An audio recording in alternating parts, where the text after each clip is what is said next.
Hello everyone welcome to my YouTube channel.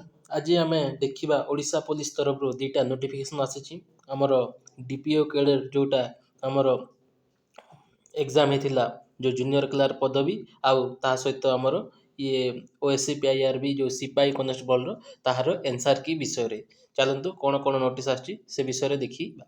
तो fast आमर देखा डीपीओ कैडर रे कौन कौन आसी। तो फास्ट डाउनलोड करदेली। तो यहाँ डाउनलोड है यहाँ आसी 20/12/2024 सब्जेक्ट है अपलोडिंग ऑफ प्रोविजनल एनसार की आउ है ऑब्जेक्शन टू एनसार की विषय रे आसी। यहाँ कहा तरफ आसी Odisha police ministerial staff selection board OPM SSB Cuttack तरफ कौन कही आमर pursuant to advertise number 02 OPM SSB एटा कही जो डेट रे बाहरी 22/9/2024 रे जो नोटिफिकेशन बाहर से आकार से कंप्यूटर बेस्ड रिक्रुटमेंट एग्जामिनेशन होता जूनियर क्लास डीपीओ कैडर रो ताहा केवे 16/11 रु 4/12 माने 16 नवेम्बर रु 4 डिसेम्बर पर्यंत जो चलता ताहार एनसार की विषय रे से कही कौन कही से आमर पोर्टाल ओपन हम के 24/12 माने 24 तारीख रु आमर पोर्टाल 10टा ओपन हम आउ 27/12 पर्यंत खोला रहिबो माने जो माने निज निज एग्जाम देइछंती तांकर एनसार की से माने आमर डाउनलोड करि परिबे। टोटाल कौन कौन रेस्पॉन्स करिछंती कोटा भूल अछि कोटा किए केते मार अछि से सब आपण माने जानि परिबे।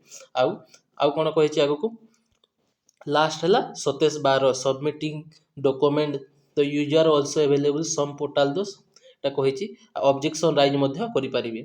आउ कौन कही the prescribe fee raise objection माने ऑब्जेक्शन जी करेंगे से माने गोटे पर क्वेश्चन को 250 टंका देकी आमर जो ऑब्जेक्शन क्वेश्चन टा दे पारे 27/12 भीतर माने 24 तारीख रु 24 डिसेम्बर रु 27 डिसेम्बर मध्य आपण माने निज निजर आमर एनसार की डाउनलोड करने सहित जदि बा किसी डाउट थी जो क्वेश्चन रे सेटा मध्य आपण माने ए डीपीओ आमर जूनियर क्लार्क एग्जाम होता ओडिशा पुलिस ओपीएम एसएसबी रो राइज करि परिबे बोल के कहि एटा गला आमर डीपीओ कैडर बा जूनियर क्लार्क रो ओडिशा पुलिस रो। नेक्स्ट देखिबा सिपाही कनेस्टेबल जो ओएससीपीआईआरबी रे कोन कहिछि सेटा पुनी देखिदेबा। तो एटा डाउनलोड करवा। तो सेटा हला 24 रु 27 तारीख भीतर आउ एटा होची हमरो सेही सेम टू सेम गोटे बोर्ड ही हमरो कंडक्ट करूची एग्जाम एटा कहिची हमरो सेही सेम टू सेम सब्जेक्ट रहूची uploading to provisional answer key objection to answer key कहिची। तो देची केते 22/9 रे बाहरी थिला तार नोटिफिकेशन एग्जाम हेतला केते डिसेम्बर 7 रु डिसेम्बर 18 मध्य रे एग्जाम हेतला आउ आपण माने आंसर की डाउनलोड करि परिबे आउ राइज मध्य करि परिबे जो एसएसबी पोर्टल रे केते रु केते 27/12 रु आपण माने 31/12 भितर निज निजर ऑब्जेक्शन राइज करि परिबे आउ डाउनलोड मध्य करि परिबे बोली कि एठा कहिछि। तो आउ एथिरे भी सेम टू सेम से 250 टंका फी लागिबो बोली कि ए नोटिफिकेशन रे से कहिछि।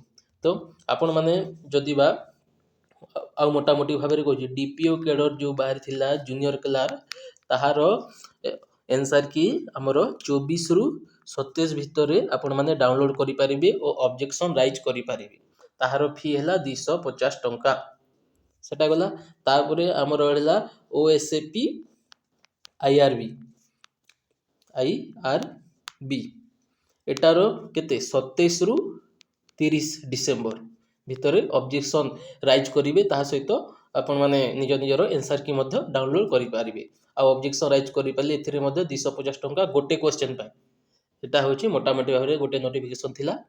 तो एही टाइप रो हमर आपण माने इनफॉरमेशन पाइबा पई मोर चैनल टा सब्सक्राइब करंतु आउ आपण माने जहा जहार जे आंसर की आसिला परे निज निजर क्वेश्चन पठे पारिबे हमर एही नंबर रे 9662829787 रे पठेबे जोठिरे आमे डिस्कशन करिबा सब क्वेश्चन गुडाक ता सहित subscribe to my YouTube channel like share and comment. Thank you so much. जय जगन्नाथ।